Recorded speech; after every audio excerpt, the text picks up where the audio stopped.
आपण जर विचार करून लोकप्रतिनिधी निवडून देणार नसाल तर 5 वर्ष आपल्याला कुठल्याही पद्धतीने तक्रार करण्याचा अधिकार नाही। आणि म्हणून अनेक लोक म्हणतात की मतदान कंपल्सरी करा। आता मतदान कंपल्सरी करा हा सुद्धा लोकशाहीच्या विरुद्धची हुकुमशाहीच आहे, म्हणून ते होत नाही।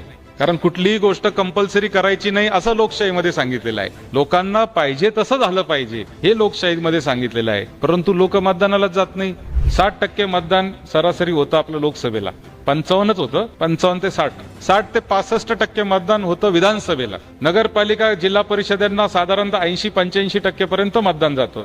ग्रामपंचायतीला हेच मतदान 99% पर्यंत जातं। म्हणजे जेवढी छोटी निवडणूक तेवढे आपण सिरियस आहे, आणि जेवढी मोठी निवडणूक तेवढे आपण नॉन सिरियस आहे। ही सगळ्यात मोठी शोकांतिका आहे। म्हणून तुमच्या गावचा सरपंच कोण व्हावा याच्यात तुम्हाला जितका रस आहे तितका रस या देशाचा पंतप्रधान कोण व्हावा त्याच्यामध्ये नाहीये। हे सगळ्यात मोठं दुर्दैव आपल्या सगळ्यांचं आहे। आणि म्हणून मला असं वाटतं की ही साक्षरता असणं आपल्या सगळ्यांच्या अत्यंत गरजेचं आहे।